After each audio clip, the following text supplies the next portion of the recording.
The highly anticipated 2D classic game Sonic Superstars is finally here. Now that I have beaten the game, I'm going to be giving my thoughts and basically review this entire game. Was this game worth the wait, and is it just another Sonic 4, or is this the next Sonic Mania? I know the critic reviews have dropped for the most part, and the game is looking to be in the decent range at a 76 at this current moment, but are they wrong too? There's a lot to find out, and you may be surprised, so we're going to hop right into this.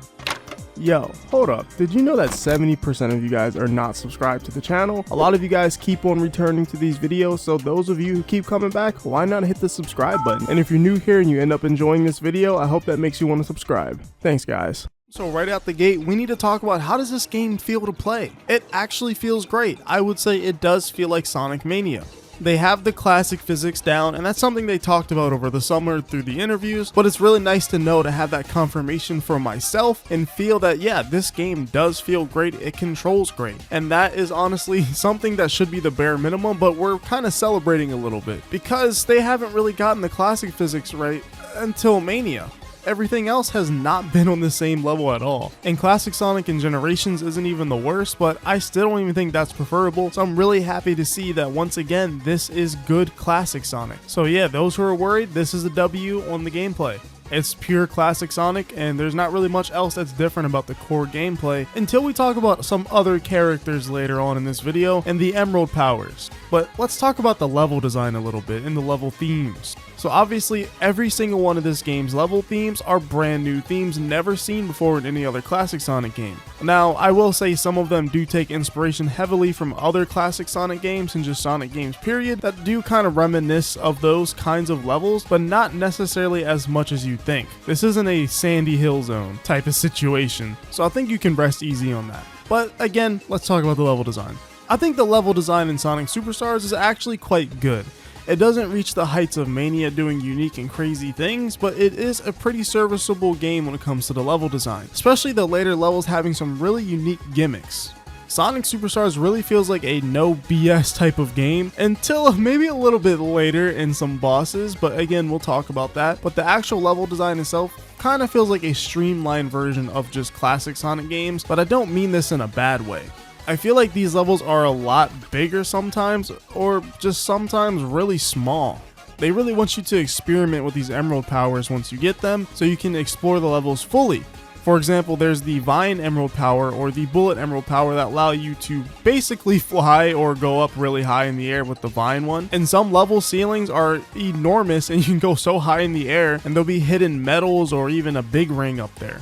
I definitely do think this game promotes exploration because in some of the later levels I actually had trouble finding big rings. I was like, where in the world are these big rings at? I'm trying to get these Chaos Emeralds. And speaking of the Chaos Emeralds, you don't actually need all of them to get the true ending, at least in the main story. But I will give you a heads up, there is a true ending in this game, and we'll talk about how to get that a little bit later because that'll dive slightly into spoilers. I think my favorite zone in this entire game is probably Speed Jungle. I think Speed Jungle just has some of the best music in the entire game, as well as just the rail grinding being kind of fun, and the enemies chasing you on the rails is honestly just really reminiscent of some Boost games. I won't even lie though, I do think some levels are pretty forgettable because they only have one act. For example, Sand Sanctuary is something that I had completely forgot was in the game, or Cyber Station, even though it was a cool level theme and unique gimmick, I don't really remember it that well because there's only one act. I think the 2-act system helps me remember levels more, and the one-off levels, especially if they're not anything crazy, are kind of hard to remember. The third zone, the Sky Temple Zone I believe what it's called, is memorable because it's a longer level and the gimmick is really reminiscent of something I already like in Sonic Adventure and Windy Hill, where the tornado comes through and starts shifting everything. But then some levels are really hard to forget if I'm being honest. Press Factory Zone, for example, has a whole gimmick in Act 2 where a battery charges up in the background of the level and you must press switches to stop the battery from charging. If it charges completely, you just get insta-killed. It really keeps you on your toes and makes you pay attention to the background as well as the foreground. And then we have levels like Golden Capital. This is probably my least favorite zone in the entire game. It's just pinball and gold, and there's a lot of slopes, and not really the good kind. I feel like levels like this are very not memorable at all, especially when we had a pinball centered level. They make another pinball centered zone, which is just basically golden pinball, and it's not really that fun if I'm being honest. It probably is the worst in the entire game, and I'm not a big fan of the aesthetics of it either. I don't really understand what it's trying to be. I guess some kind of capital city or something that's made of gold, but then again, it doesn't really give off that vibe well enough with the level aesthetics. And not to mention, sometimes there'll be a character act where you can only play as a certain character with a level that's built for them, and Knuckles' character act is probably the worst one. It's very ugly designed.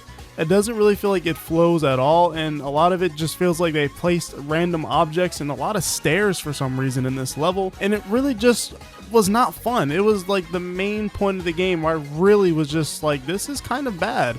And I haven't really felt that way with any other level in this game. Nothing truly felt bad, but that Knuckles act just felt poorly designed. And it wasn't hard, this isn't a skill issue, it just wasn't fun. Otherwise, I don't really think I had an issue like that within this game in the levels. It was mostly just that level that I really felt was just stupid. And I guess another level that was kind of pointless was Frozen Base Act 2. It was literally just a pea shooter level where you're just inside of Eggman's Eggmobile and you're just shooting, and it's really short, and it hardly feels like a level, and it's very forgettable. But back to the Golden Capital thing, you know how I talked about that being a pinball level? Well, there's an actual another pinball level called Pinball Carnival, and you would think because I'm not the biggest fan of pinball, I didn't like that level. No, actually, I did enjoy both of those levels, especially Act 2. Act 1 was your typical pinball level, but then Pinball Carnival Act 2 kicked it up a notch, being a, I guess, darker themed level, and it was really interesting, and I actually enjoyed that level quite a bit, and it was memorable. And some levels, I'm gonna be honest, are quite memorable because of their music, like Lagoon City. It's quite an amazing song that they made for Lagoon City. But speaking of music overall, I'm not gonna lie, Sonic Superstars kind of missed in the music department. And I say kind of because half of the songs are good and the other half are not good. This game has a legendary lineup of composers and producers such as Jun Sonoe, T. Lopes, Takahiro Kai from Yakuza, and even Hindenori Shoji from the Monkey Ball games, and those soundtracks are legendary. So how did they miss here? Well, it's pretty simple. All of the sounds that sound like the Genesis games are kind of terrible. They remind me of Sonic 4 music. But everything else that I'm assuming is done by the other people that I listed that isn't Jun Sonoe have actually been great soundtracks. You can kind of tell who did what a little bit.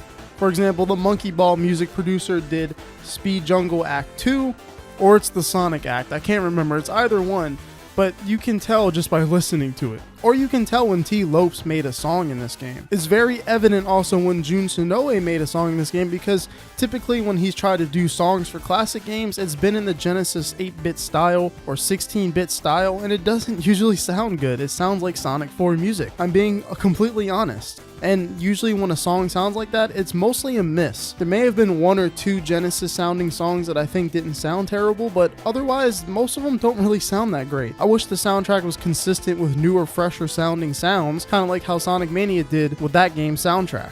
I guess to put it in funnier terms, I guess this game was halfway saved by other producers creating songs that don't sound like Genesis songs. Now, I love Jun Sonoe, but I think he works best for the type of music he's done in Sonic Adventure and Adventure 2, Heroes, etc. It feels like just because he's a music celebrity at Sega, they just want to plop him onto things rather than have him work where he's probably best. And there's nothing wrong with getting some experience creating music like this, and he doesn't have to stick to just one type of music, because creating is, creating. You can create whatever you want. But when you want to make a banger soundtrack, I think the best people need to be put in the best places. Maybe Jun could have done more rock sounding songs mixed with some kind of Genesis music, or collabing with T. Lopes once again.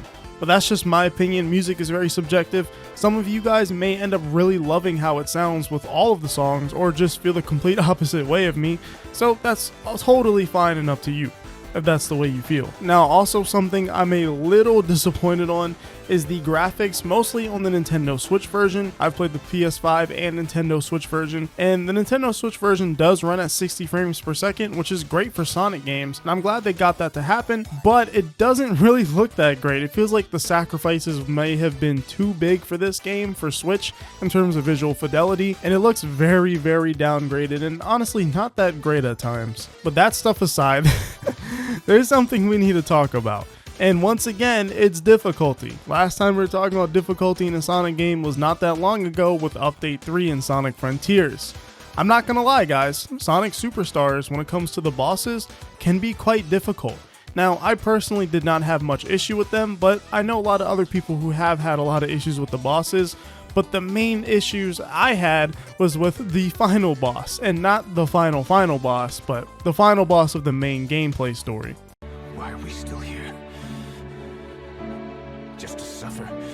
That boss actually was cooking me pretty hard, and I was actually getting frustrated at the game. I was like, wow, this boss is actually pretty difficult. Sonic Superstars has a kind of crazy difficulty spike towards the end of the game, and then after you beat the game, you actually unlock a harder mode where you play as, spoiler warning right now, Trip. You play as Trip, and she is definitely a really unique character. She's kind of like Amy and Knuckles combined in one, and she has the vector spin jump from Chaotix, which is pretty interesting. So I think she's pretty fun to play as overall. Her super form though is actually quite bad, and this will also be a spoiler warning because, you know, it's the story. And for her super form, she actually turns into a dragon once you have all the Chaos Emeralds, and she does not feel good to play as at all. She feels really bad and really tanky, and it doesn't really translate well into this game. But that aside, the Trip Hard mode is what I'm going to call it, or Trip Story, actually changes the level design in almost all of the levels, making it a bit harder and more tailored for Trip's abilities, which I think is a huge W for a Sonic game to do something like this, changing every single level to have more fit level design for the character, as well as making it a bit harder. I think it can be comparable to Sonic 2 Metropolis for the later half of the levels, which may be hit or miss for a lot of people because a lot of people hate Metropolis, and I'm not gonna lie, me included. Now overall, I think that's a pretty great addition to this game. Now what I know people are not gonna like, because it's harder, and because it's required to get the final last story, similarly to like Sonic Adventure and Sonic Adventure 2, where you have to do all parts of the story to get the final story, and this harder version of the game is something that is required to get the last story, with harder level design and harder enemy placements, and bosses take more hits. It's something that's going to be quite challenging for a lot of people, and I have no problem saying this might be one of the hardest Sonic games ever made with this mode. It's no joke. But once you do all that, you get to the final boss and you fight a big purple dragon? Now, I have a little theory about this dragon. I'm not sure if it actually means anything, but it could be tied to the end from Sonic Frontiers, because in the last level of the game, AnimePortraits, which we will talk about a little bit in a bit, you actually see the end in the background of that level floating in space, so that's a nice little Easter egg or nod to Frontiers, and it connects the two games somehow. So that's something that's quite interesting about the end of the game. And the final level in the game, AnimePortraits, is probably one of the most unique levels I've seen in 2D Sonic, where you play through the entire level and then Eggman hits some time thing and it reverses the level, and you have to play the level backwards with all the objects and enemies reversing and popping in, and it's kind of crazy. It's a really unique designed level, and I actually find it quite enjoyable. Playing a level backwards really feels like you're playing an entirely new level, especially when time is literally being reversed on it. It isn't like you're just running backwards through it, like things are literally popping back in, like enemies that you killed and everything. It's a really cool mechanic, and I like to see more stuff like that in these 2D games. In the final boss, you fight a giant egg samurai with missiles, and like I said, this boss really was tough for me, and it really cooked me. It took me quite a few tries. I think I actually switched the tails to beat this because it was just that difficult. But the true final boss, when you have all the Chaos Emeralds and completed Trip's story and the main story, like I said, you fight a big purple dragon, and it's kind of a copy and paste a little bit of Sonic Mania's final boss, but with a little bit of a twist and more style and flair, I would say. And it's a little goofy that you're fighting a giant dragon. Some would probably say it feels out of place. It doesn't feel that out of place for me personally, but it is a little goofy. We've never seen Sonic fight a dragon like this that looks straight out of Dragon Tales. But overall, I think it was a cool moment, and it's a nice way to end the game. And even including a last story segment is really reminiscent of the adventure games, and I love to see more stuff like that. But as for the story, it's, you know, a 2D Sonic story. It's mostly environmental storytelling, so there isn't a lot of details to go over.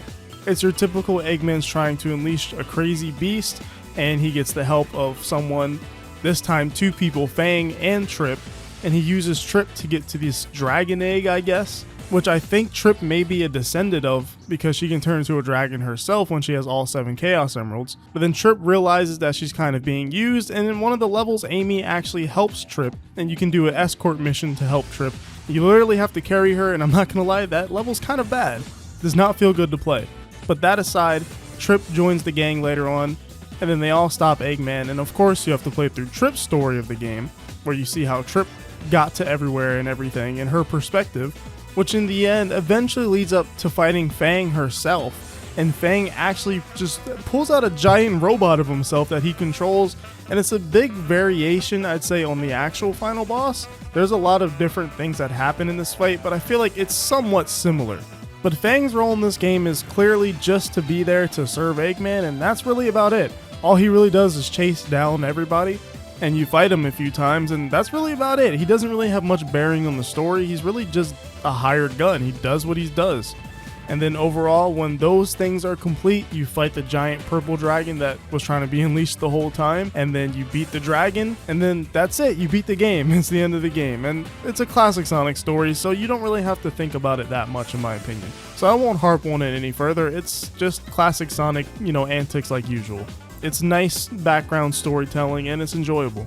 And something I want to mention about this game is that it has a multiplayer focus through the marketing at least, but it really does not feel like this game was thought that well through when it actually comes to playing multiplayer. When one person goes off screen, it just drags the other person and instantly makes you go off screen, and you have to press the A button to spawn back in. And when you constantly leave each other, and if you're not on the same skill level, it really makes it not fun at all, because you can't really keep up with each other because one person's usually going faster than the other and then knocking the other person off screen, and you have to spawn in almost every single minute. Maybe not even every minute, every 10 seconds it feels like that happens sometimes. And that really does not make for enjoyable multiplayer. So even though the game is heavily multiplayer advertised, I really feel like it was an afterthought. There's no way that this was baked into the game, especially when the character acts are single player only, and even Trip's story is only single player, I believe. So yeah, I really don't think that multiplayer is the most amazing thing at all. I feel like it was mostly a marketing ploy rather than something they really thought about in this game. But I digress. For me personally, that doesn't matter. I like playing Sonic games by myself, obviously, because most Sonic games are single player. So to me, it was whatever. I wasn't buying the game because I wanted to play with my friends. If I do that, I'll go play Super Mario Wonder. But overall, Sonic Superstars is not the best 2D Sonic game. It's not the new king of 2D Sonic. I don't even think it's better than Mania or Sonic 3 personally. But it is a pretty great 2D Sonic game in my opinion. I think it's a solid 8 out of 10, and I personally would put this above Sonic CD, Sonic 1, and Sonic 2, and it's still below Sonic 3 and Sonic Mania. I think is right there in the middle, is the middle of the road of when it comes to ranking these 2D Sonic games, and I think that's perfectly okay. I don't think every single game needs to be the most peak thing to ever drop. If it's just a good game, it's a good game. And especially if I like it better than some of the others in the franchise, I think I could call this a W, especially just because it provides some unique things that weren't really there before, and the difficulty is something I actually kind of appreciate about Sonic Superstars looking back at it. And this should be the bare minimum, but of course I appreciate that all the level themes are completely new, even though they may reuse old ideas like using pinball stages, even though they do that 4 times in this game, and that's something that I kind of think about negatively with this game, is there's 4 pinball stages. And I also am not the biggest fan of the orders of the acts. I feel like they should be switched around a little bit, so that way you can have a better difficulty increase. Like Press Factory is a lot harder than some of the levels that come after it in my opinion, which is why I'm confused why it's so earlier on in the game. So yeah, I would say Superstars is definitely a decent 8 out of 10 Sonic game, maybe a 7.5 as time goes on. So do I think the critics were that far off? No, not really. I don't think they're that far off. They're kind of close to where I think the game deserves to be, which is close to an 8 out of 10 or just an 8 out of 10. But otherwise, that's what I think. If you guys think something different, if you got your hands on the game and been playing it, or is this review convincing you to play it, let me know what you think in the comments below. If you guys enjoyed this video, make sure to hit the like button and subscribe, and like always, I will see you in the next one. Well, whatever happens, happens.